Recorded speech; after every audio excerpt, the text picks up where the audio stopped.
Good morning, everyone. Thanks, Byron. I appreciate that. I want to quickly talk to you guys this morning about another perspective on long-term insurance. They've asked me for quite some time to speak on the subject for the simple reason that I lost my leg in 2021 due to a stupid accident by falling into an empty swimming pool in 2017. So that's just a bit of background on me.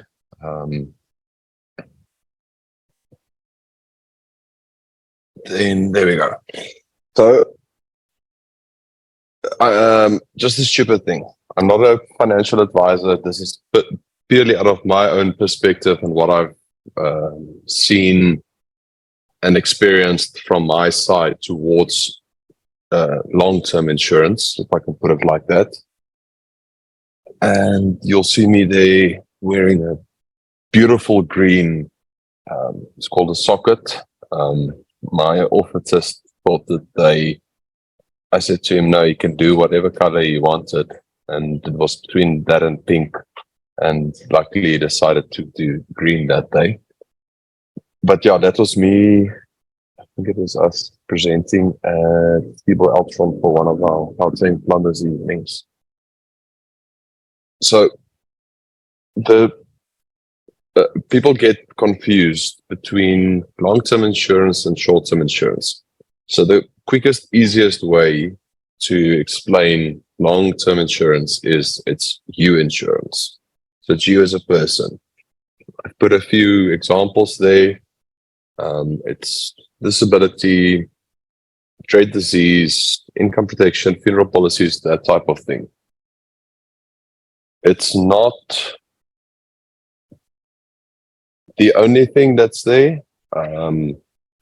There's obviously a lot more in depth that you can go, but we'll go through that a bit later. So, just a stupid question. Who of you actually do have long-term insurance? You don't need to answer me. Just think to yourself, do you have long-term insurance? So just on the question of, are you prepared? Are you able to not earn a salary for 6 months? Carry your business expenses in that time? There's quite a number of things that you can ask yourself to find out, are you prepared? If not,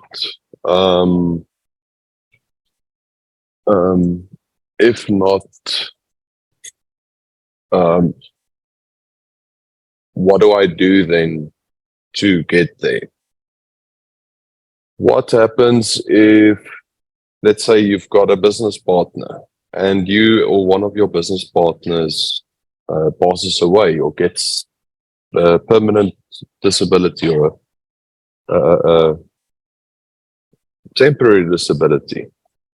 Do you have stupid things like income protection? Let's take a practical example here. Let's say, for argument's sake, your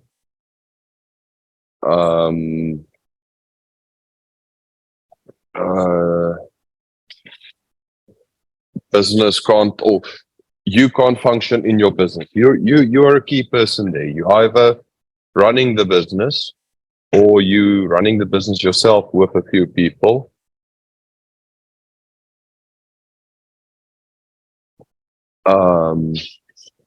So your overheads are, for example, 100,000 a month.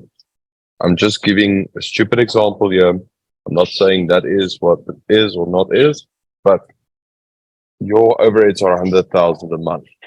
Do you have 600,000 rand saved up to cover yourself for 6 months in the event that something does happen? It can be something as stupid as a knee op, or okay, yes, you get people who, and I was one of those people. I was one of those people who use my moon boot to walk around with and all of those lovely things. I think I went through, it was what, five? Yeah, it was about 5 moon boots in the period before my amputation happened. And because I was just like, no, I'm not going to stop. But unfortunately, you do have to stop. I had surgery 38 about, what are we now, June? Yeah, less than a month ago.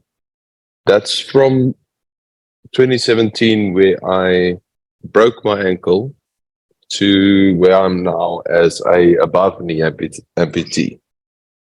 I do not have any complication factors like diabetes, for instance, or anything like that. So what happens in terms of Act Now? You can go and say, okay, I want to be able to cover out of that 100,000, 40 or 50,000 rand a month at least for myself and the rest for my business. You get things like business, I think they call it business overhead protector, or what was the other thing that it's called? Business income protector. Then you get things like income protection. That's your personal income that you take from the business as your living expenses. And let's be honest, most of us live off of our businesses. We don't, on paper, we pay a salary to ourselves, but in reality, we usually, there's money, money in the account. We need to pay X, Y, and Z. All right, let's do that quickly. We need to, for instance, go and pay the school fees or the rent or the bond or whatever the case might be. And that's the money that you take out of the business. Now, all of a sudden, you fall away. So my first hospital stay lasted just over a week. My first recovery period was 6 weeks. A week, 2 weeks after my first surgery, I slipped inside the house with my crutches, and one of the pins in the leg broke. They tried to see if it was going to heal on its own. Eventually it didn't. So I had to go back for another surgery. Now, take for yourself, already you're out 6 weeks. Yes, I was in the very, very fortunate position of not needing to do all the work myself. However, at that stage, I was still running one of the teams. Now, all of a sudden, overnight, I am taken out of the equation for at least 6 weeks. At that stage, it was maybe 6 to 12 weeks that we wouldn't have been able to rely on me physically. I'm not talking about what the meds do to you. I'm not even talking about the emotional or mental state that you're in. I'm purely taking time here. Now, next thing. All right, you're out 6 weeks. Something stupid happens, like, oh, I slipped. Then again, you have to go back. It's another. Then they tell you, okay, 6 weeks again.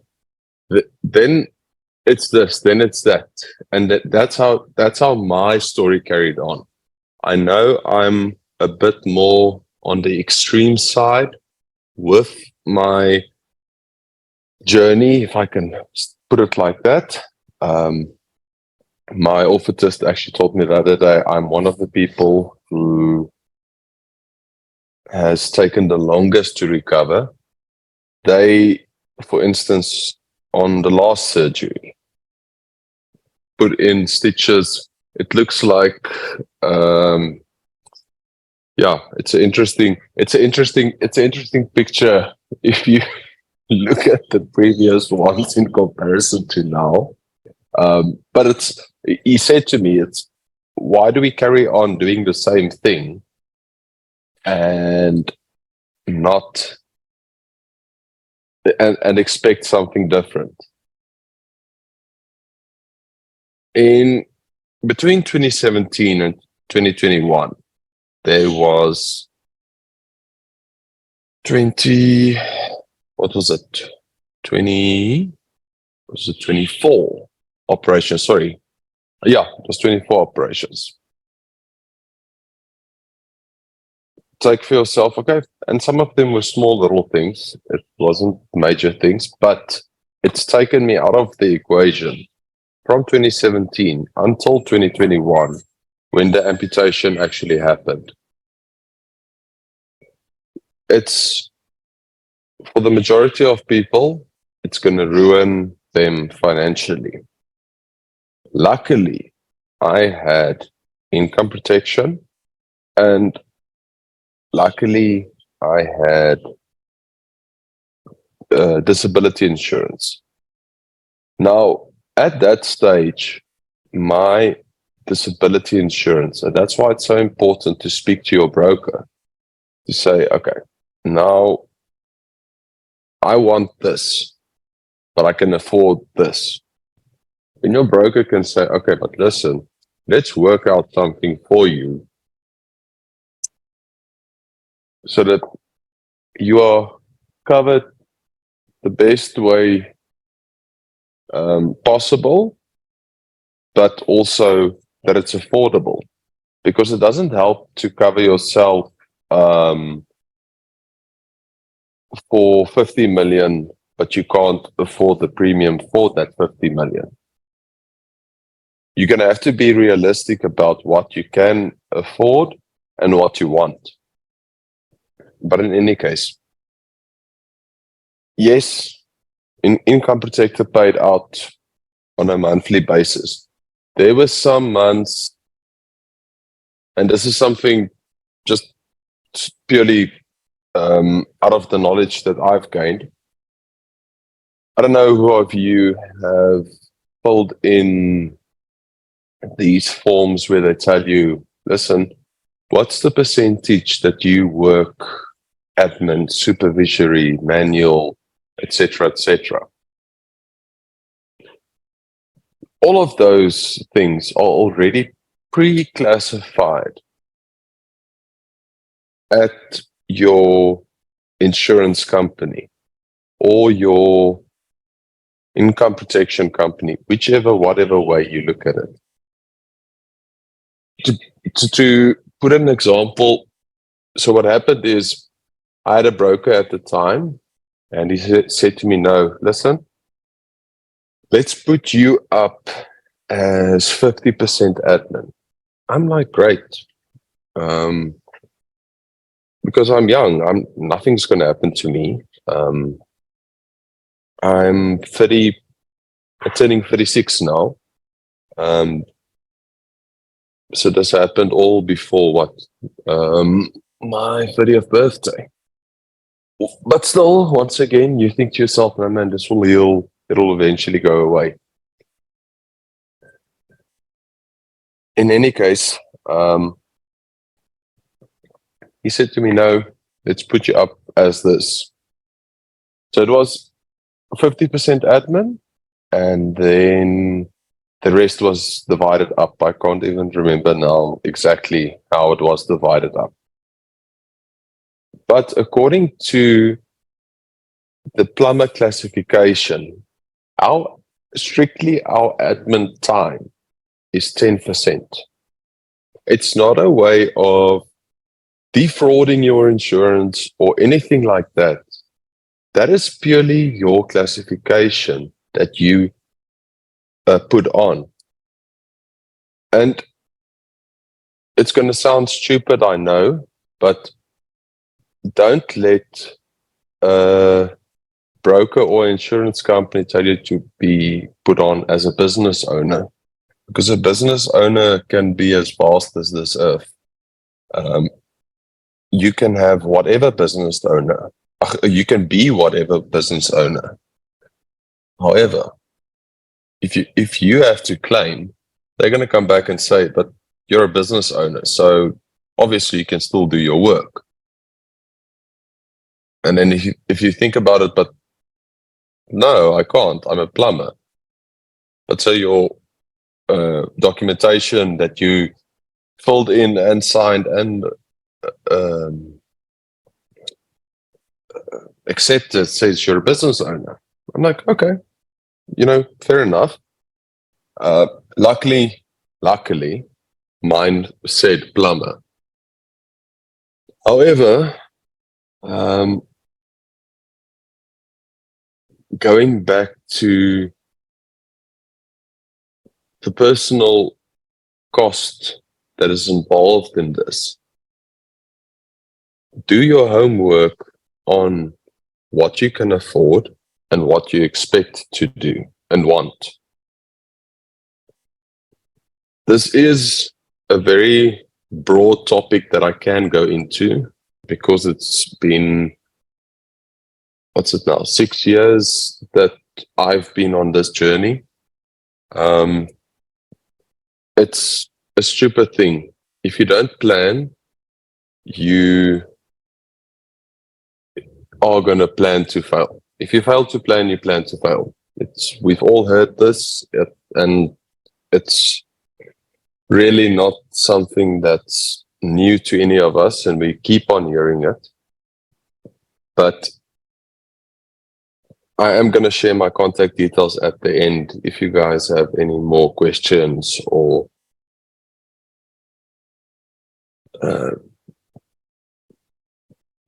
going up and down to get more clarity on it so that I can explain it to you better.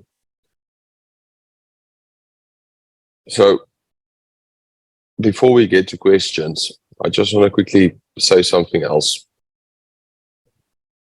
If you are taken, and I think I said it earlier, but it's quite an important point that is right that I had to realize myself, was if you have to be taken out of the equation, out of your business today,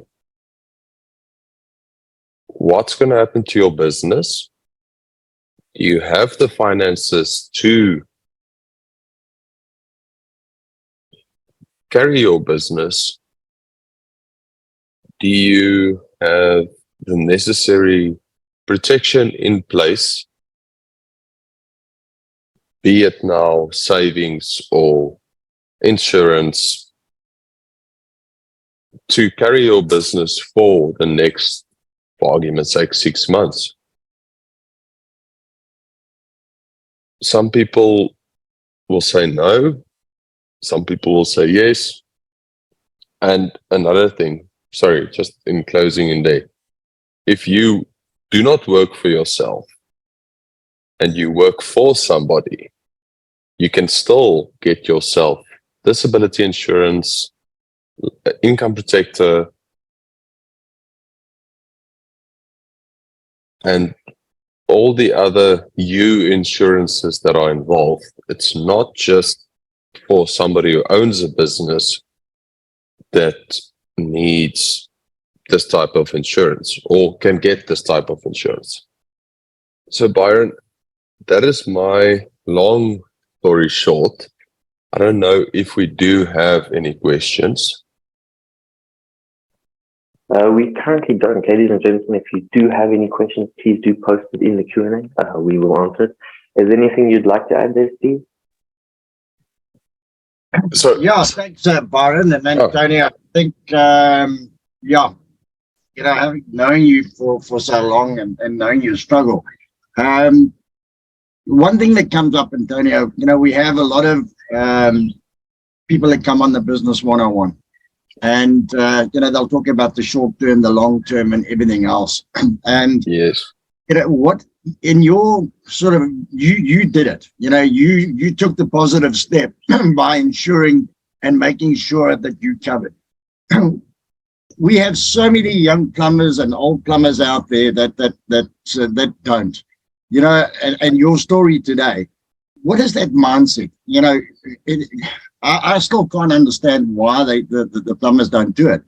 Is it because of cost? Is it because it's like a grudge buy? What would you sort of put that down to, Antonio? thanks, Steve. So initially for myself, it was a grudge purchase because it was like, oh no, man, like I said, I'm young, nothing's going to happen to me.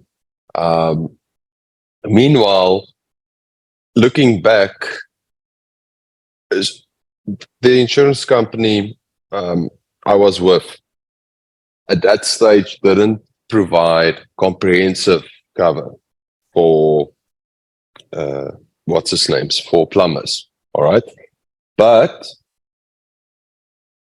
they did, my broker put it the one day as a watered down disability policy, but at least there was something.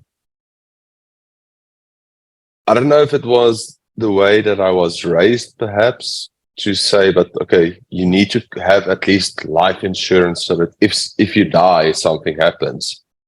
And if it was maybe the broker or whoever that convinced me to say, yes, okay, but you need to get this. Steve, we had the guy, was it from the Southern Cape?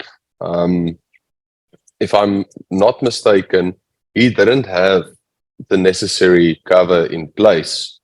And we did a fundraiser for him, for his amputation. Correct. So that's one physical example that I know of. I met a guy the other day at the builders, at a plumber's evening. Okay, yes, he's been through this journey. He's now an amputee for 16 years. Also above knee amputation, but he said to me as well that night, and it's a question I asked him, because he had an accident and he was waiting for the RAF to pay out. But he had the policies in place to carry him for that while. I honestly can't tell you exactly what it was that made me do it.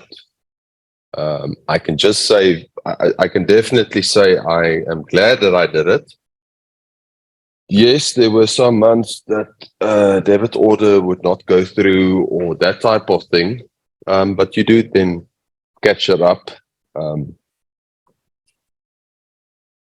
One thing if I can just go back, I had my gallbladder removed in 2013. That's when I realized, okay, I need income protection, because I was out, and that was literally just me and 2 other people in the business at that stage. And I was like, okay, shit, I need to get,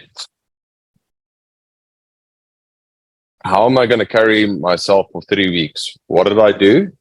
I went straight back to work, and whether it did any damage or not, it's luckily just small little stitches, but still they tell you, listen, stay at home or stay off for 3 weeks, or what was it, 6 weeks? I can't even remember for a reason.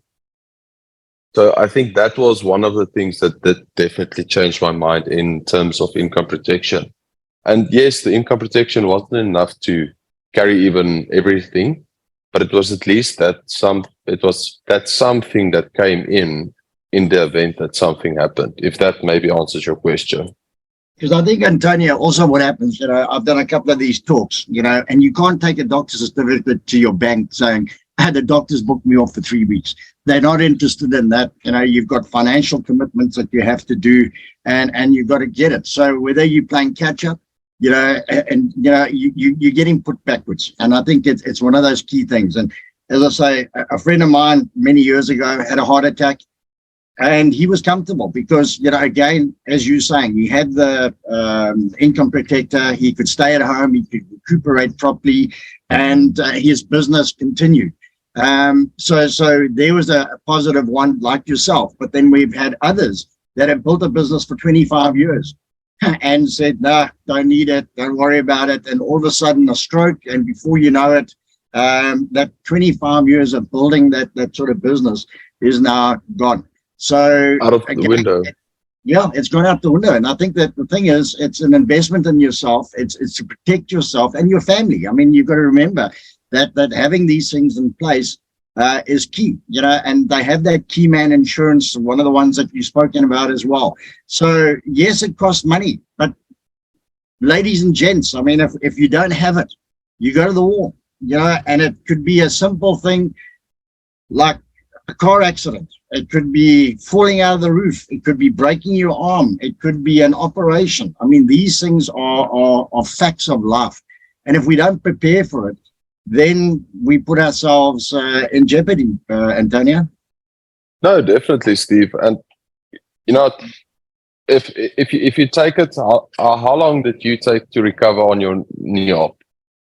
I'm still recovering. I mean, and again, it was 3 weeks, of the same thing of, yes, go and do this. But I was like you, I bit the bullet for too long. And here's off I went. And I had the same type of thing as you. We had the expo the other day here in Durban. And I walked down the stairs and got to the bottom of the stairs. There was a bit of grass there, and I put my foot on the grass, but there was a hole underneath it. And I twisted my knee again, so exactly how you've been is that's how easy it is to injure yourself and to put you out of business. And you said falling out of a roof. I met a guy at a plumber's evening at Mali the one day. A single stack of bricks he fell backwards. It wasn't even during working time. It was personal time. He fell backwards, broke his ankle in such a way that the bones took out, and he had to get arthrodesis, like I eventually also did in this whole thing. Yes, luckily he's fine. Like I said at the beginning, my specific story is not the norm. The norm is 6 weeks, 12 weeks. And let's say you don't have, let's say you're in a car accident, you get an amputation done. It's 12 weeks and you're up and running again. But it can be a thing like, Steve, you saying now you stepped into a hole. Now you're back at square one. Yeah. And I think that's what I'm trying to get at here is the importance of this. Don't think of it. I don't know who ever had to sign a prenup. The lawyer tells you if you have to divorce today, what is each person going to get? And that's the way you need to start thinking of this. Or if you die today, or if you get injured today, what do you need?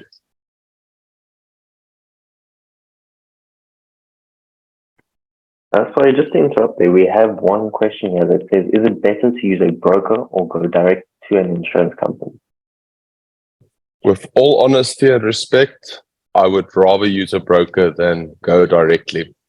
The people nothing against people in call centers, but that's why they tell you that's thing of they work under supervision. A broker doesn't necessarily work under supervision. and you've got somebody face to face that you can liaise with if you've got any issues. You speak to that person who sold you the policy once. You don't ever speak to them necessarily again. Okay, thank you very much. I think we've run out of time. Is there any last words you'd like to add before you end off, Antonio? From my side, please look at your current financial planning in terms of that. If you do have any questions, I've left my details on there. Please do contact me. Steve, if you've got anything else to add, that's me. Yeah, I think, Byron, thanks very much. And Antonio, thank you very much for sharing your personal story. I know it's been a difficult time for you. And I'm sure, you know, in the long term, you're going to get back to a point of being, you know, back up to speed and everything else. But I really do want to thank you for the time that you shared, and that those in attendance today, it'll sink in, and your story will set a platform for plumbers to be able to go and plan, and that, you know, they'll be better for your talk this morning. So thank you very much, Antonio. Take care. Thank you, Steve. Thanks, Byron. Have a good day. All right, thank you very much. Thank you, Antonio and Steve, for joining us this morning.